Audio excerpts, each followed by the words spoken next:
Hey guys, welcome back to my channel. On today's video, I want to discuss a topic that I've been wanting to make a video about for a while now, and that's investing into real estate. I started my real estate journey with single family homes because my strategy of investing is to invest into properties that I could then Airbnb. However, a lot of investors will disagree with me and they will say that single family homes are not the best type of real estate investments.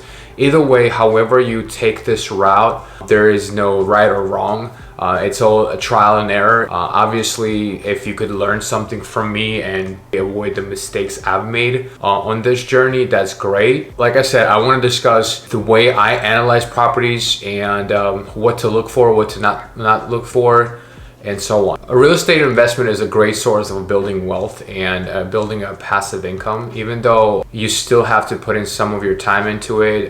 For instance, my Airbnb rental does require me to check in on it from time to time. Overall, the type of investment and the type of income is very passive. So once you have everything set up, it kind of generates money for you. And then, once you have a proven concept, you can continue buying, more and more investment properties. And then eventually that type of investment and that type of income could substitute your regular income, and you'll have, more freedom to do whatever you want with your time, whether it's chasing your passion or spending more time with your family. This opens a lot of doors for you in the future. But with that being said, it's really easy to make a lot of mistakes and potentially lose money because it is a huge financial decision, and you need to consider all the risks before you pull a trigger and buy your property. So rental properties, what are they and how do they make money?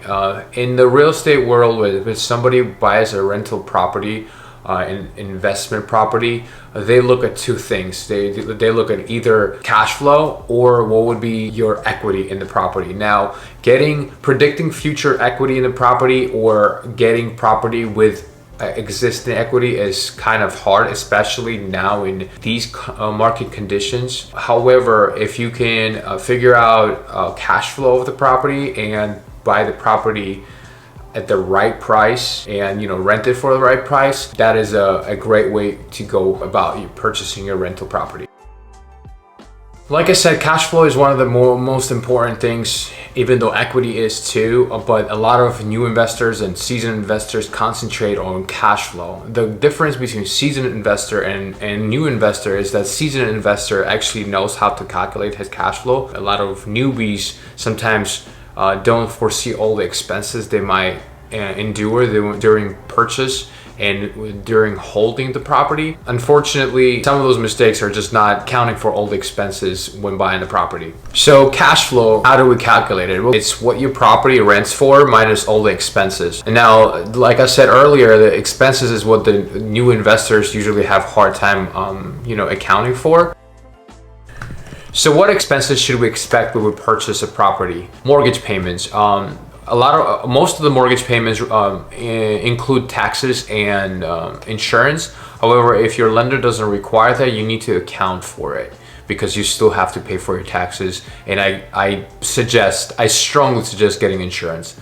HOA fees. If your property is located in a community where they have a HOA, account for HOA fees because that is going to eat into your profits. Utilities are usually passed on to the tenant, especially things like electricity and water. However, if it's not baked into your lease, you're probably going to be paying for it. Do not expect your tenant to keep up with your yard, so you're probably going to have to pay for somebody to come out or do it yourself. And then if you are going to manage your property, great. If not, you're going to have to hire a property manager. Typically they take about 10%. However, in my situation with Airbnb rentals, I've heard crazy numbers like 30%, which is absolutely insane. Other expenses include things like pest control, lawn maintenance, and all the little expenses, little things you have to repair. Vacancy is something you have to account for. Ideally, you want to have a tenant ready to move in. However, in a perfect world, that doesn't happen, and you're probably gonna have your house empty for some time. So definitely account for that. And then maintenance, I already mentioned maintenance, but give yourself a little leverage, about 10% for all the maintenance and all the expenses. Okay, now that we talked about your expenses, let's figure out how you're gonna make your money and figure out how much your property gonna rent for. I usually just go by the amount of money other neighbors or other houses receiving for renting their houses in the area. And also I use a website called rentometer.com. I'm going to include the link in the description. It'll be a good source to figure out how much you're going to get for your property. Again, in my situation, I don't really rent my property as a conventional rental. I go a different route, which is Airbnb, and it's a little different. So if you're interested about Airbnb topic, I can make a separate video. Let me know in the comments below. Be conservative about how much cash flow you gave yourself or how much you can rent your property for. And because you know, sometimes we can overestimate how much we're gonna rent it for and then think that we're gonna make a lot of cash flow from that property, and ultimately we end up being burned and barely making any money. So be very realistic with what you're doing. And then another thing to consider is taxes. Some states are really cool about, you know, being an investor, but other states are notorious to tax you more if you're an investor. Make sure you check your zip code and make sure that you account for that as well. Depending on your risk tolerance, buying and, you know, investing into real estate is a great way to build wealth, and your future self from 10, 20, and 30 years from now is going to thank you for pulling the trigger. However, do not expect for the properties to generate you a reliable income right from the get-go, because this is long-term game. So if you don't have a long-term investor mind, you might not like this strategy of diversifying and building wealth.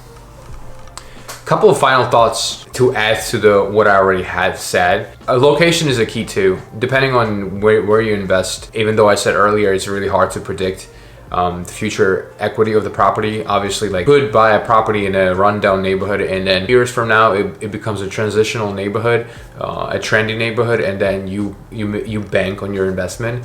But it is very hard to predict those things because a lot of things have to come into play. So, you know, pick a good location, and depending on your budget, invest into areas where they have good schools. Things are easily drivable too, and just consider those things before you pull a trigger and invest your money into something like that. So far, I'm only able to make one video a month. I really want to start making one video a week. So if you found this video helpful in any way, press a thumbs up, comment below if you liked it. Let me know what else you want to see or what topics you want me to discuss. And as usual, I'll see you in the next one. Thank you so much.